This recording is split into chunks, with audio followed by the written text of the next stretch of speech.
रहीम। इब्तिदा है रब्बे जलील के बबरकत नाम से जो दिलों के भेद खूब जानता है। मैं हूं आतिफ आरिफ और आप देख रहे हैं मेरा फेसबुक और यूट्यूब चैनल। नाज़रीन, आज हम बात करेंगे कि हुकूमत की उल्टी गिनती शुरू हो गई है। बड़े शौक़ से वजारत उज़्मा लेना चाहते थे शहबाज शरीफ साहब। उन्होंने वजारत उज़्मा ली, उसके मज़े लूटे।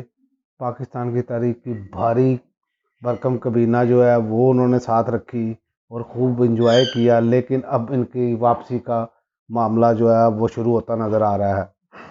उसकी वजह ये है कि MQM ने इलेक्शन लड़ना है बलदियाती, और आगे भी आम इंतखाबात की तरफ जब जाएंगे तो कोई भी अपने कंधे पर ये बोझ नहीं लेना चाहता, और इसलिए ये MQM भी अब इस हुकूमत से बाहर निकल रही है। और दूसरा, जो मुस्लिम लीग नून के MNAs हैं वो इमरान खान के साथ राब्ते में हैं, और आप अनकरीब देखेंगे कि इनको कहा जाएगा कि एतमाद का वोट लें, और एतमाद का वोट ये नहीं ले पाएंगे। ये तहरीक इंसाफ ने जो है वो वज़ीर आज़म के ख़िलाफ़ अदम एतमाद की कार्रवाई का फ़ैसला कर लिया है, और गवर्नर पंजाब ने भी असम्बली तहलील के नोटिफिकेशन पर, जो पंजाब असम्बली का तहलील थी उसके नोटिफिकेशन पर दस्तखत कर दिए हैं। यानी कि अब दो सूबों में तो आप देखें कि वज़ीर आला KPK ने भी अलहदा जो है ना वो उसका आखिरी खिताब भी कर दिया अपना, और वो भी असम्बली, जब मैं वीलॉग रिकॉर्ड कर रहा हूँ उस वक्त तक तो नहीं उन्होंने तहलील का की थी, लेकिन हो सकता है कि वो आपको मेरे वीलॉग के बाद ऐलान मिल जाए कि उन्होंने असम्बली तहलील कर दी है। और इसी तरह अब मुस्लिम लीग नून को समझ नहीं आ रही कि वो अब क्या करें, क्योंकि शहबाज शरीफ साहब का किया धरा जो है वो आज मियां नवाज शरीफ साहब भी भुगत रहे हैं। क्योंकि इनको बहुत शौक़ था शेरवानी पहनने का, वज़ीर आज़म बनने का, बहुत बड़े एडमिनिस्ट्रेटर थे, मुल्क का भी सत्यानाश किया और अपनी पार्टी का भी सत्यानाश कर दिया। खुद वज़ीर आज़म बने और बेटे को वज़ीर आला बनाया।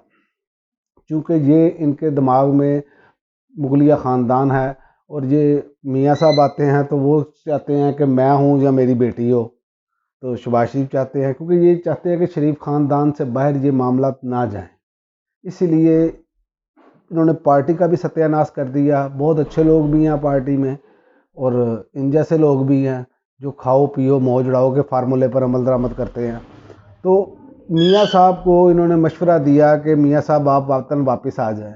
मियाँ साहब ने साफ इनकार कर दिया। उन्होंने कहा हालात ही ऐसे नहीं हैं, और बात भी ठीक है कि मियाँ साहब अब जेल में जाएं आते, मज़े लूट लिए शहबाज शरीफ साहब ने और बाकी लोगों ने। मियाँ साहब ने तो इस बार हिस्सा तो नहीं ना डाला, आके कोई प्रोटोकॉल, कोई इक़्तिदार इंजॉय तो नहीं किया, तो वो क्यों भुगते आकर। उन्हें पता है कि उन्हें आकर एक मरतबा जेल तो जाना पड़ेगा, चाहे जितना मर्जी मुक़्तदर हल्के वो उनको सपोर्ट करें, लेकिन अदालत का फ़ैसला, उनको सज़ा हुई है, उसकी वजह से उनको वो सज़ा जब तक मुअत्तल नहीं होती या अदालती कोई फ़ैसला नहीं आता, तो उसके अलावा तो उनके पास कोई चारा नहीं है, तो वो क्यों जाएं, सवाल ये है। तो उन्होंने यही फ़ैसला किया, और उन्होंने राना सनाउल्लाह साहब को लंदन तलब कर लिया है, क्योंकि पार्टी का तो उन्होंने बेड़ा गर्क कर दिया। और राना सनाउल्लाह साहब तो बड़ी गारंटियाँ देते थे कि जी मुझे गारंटियाँ मिल चुकी हैं, ये एतमाद का वोट भी नहीं ले सकते। तो मामला तो ऐसे हैं कि सबको जो है ना वो अपनी पड़ी है।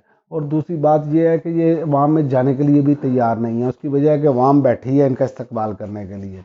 इस्तकबाल आपको भी पता है कि जो अवाम के साथ जुल्म और ज़्यादती हुई है महंगाई की सूरत में, कारोबार लोगों के ठप हुए पड़े हैं, तो लोगों ने अपना गुस्सा तो उतारना है, लोगों ने वोट के ज़रिए अपने गुस्से का इज़हार करना है, ये इनको पता है। इसी वजह से MQM जो है वो कराची में इंतखाबात से भाग रही थी। अब उन्होंने भी कोई बहाना तलाश तो करना है इस हुकूमत से अलहदा होने का, और वो हुकूमत से अलहदा होंगे ताकि लोगों को वो बता सके कि हम बहुत मजलूम हैं। लेकिन अब ये वारदातें नहीं चलनी, अब उल्टी गिनती शुरू हो चुकी है इन सब की।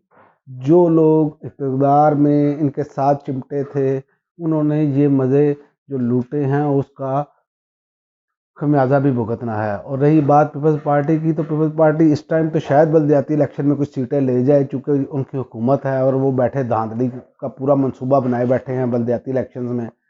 लेकिन आम इंतखाबात में पीपल्स पार्टी की भी उल्टी गिनती शुरू हो गई है।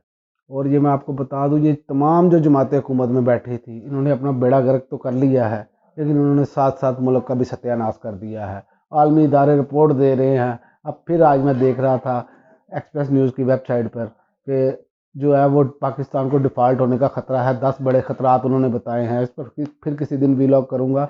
लेकिन असल बात यह है कि अब आम इंतखाबात की मियाँ साहब ने भी इनको कह दिया है कि तैयारी करें।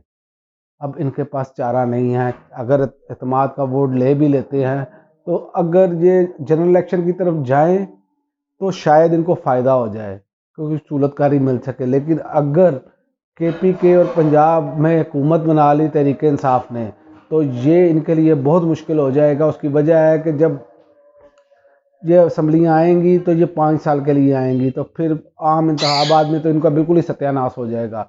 सूलतकार भी कुछ नहीं कर पाएंगे। इसलिए इनको आम इंतखाबात की तरफ जाना पड़ेगा और वो नज़र भी आ रहा है, चाहे ये प्यार से जाएं वरना उल्टी गिनती तो शुरू हो चुकी है। अब तक के लिए नाज़रीन इतना ही, इजाज़त दीजिए। अल्लाह हाफिज़। पाकिस्तान जिंदाबाद।